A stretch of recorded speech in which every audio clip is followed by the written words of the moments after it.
can't be serious. The thing is virtually made out of stone. Help it. Treat it. I'm a doctor, not a bricklayer. You're a healer. There's a patient. That's an order.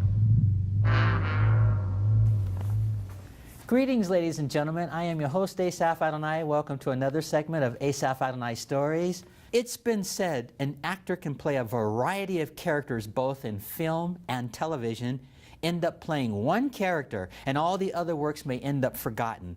This may have been the case with our guest on today's Asaph Stories, who appeared in 36 movies from 1947 to 1998 and 46 television shows from 1949 to 1987.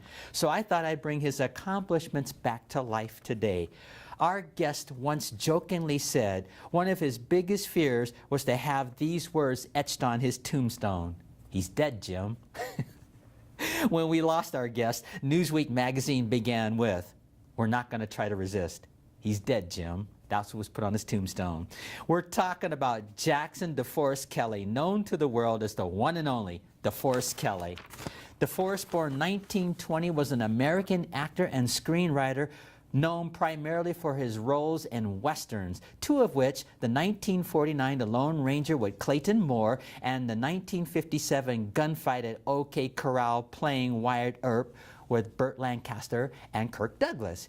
He went on to his most iconic role as Dr. Leonard Bones McCoy of the USS Enterprise in the television series and films Star Trek. Deforest served in the Army Air Forces from 1943 to 1949. As a boy, he began singing solo for his father's church services and grew up in Decatur, Georgia.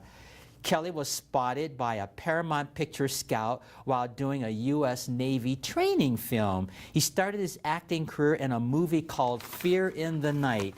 He appeared in the 1957 Civil War film Raintree County with Elizabeth Taylor, and he also appeared in the television series The Silent Service.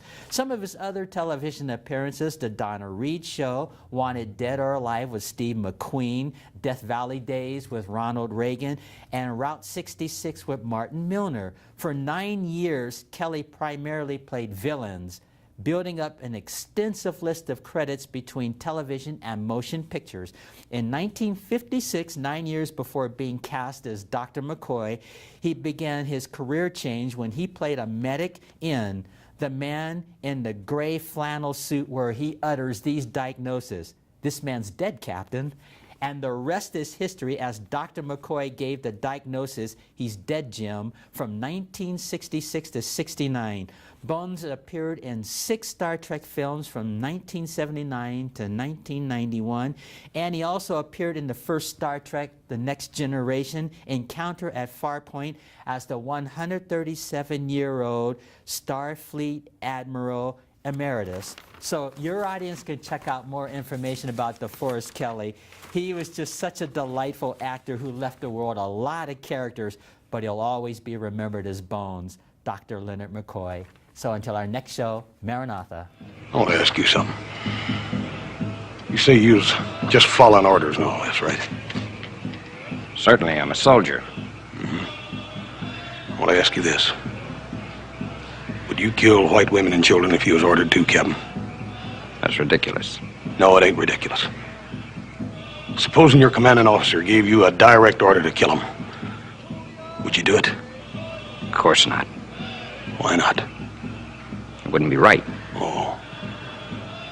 And it's more than just orders, ain't it, Captain? There is a right and a wrong. I don't know what you're trying to trap me into. All I know is killing Apaches is right. Right before the eyes of man, and right before the eyes of God.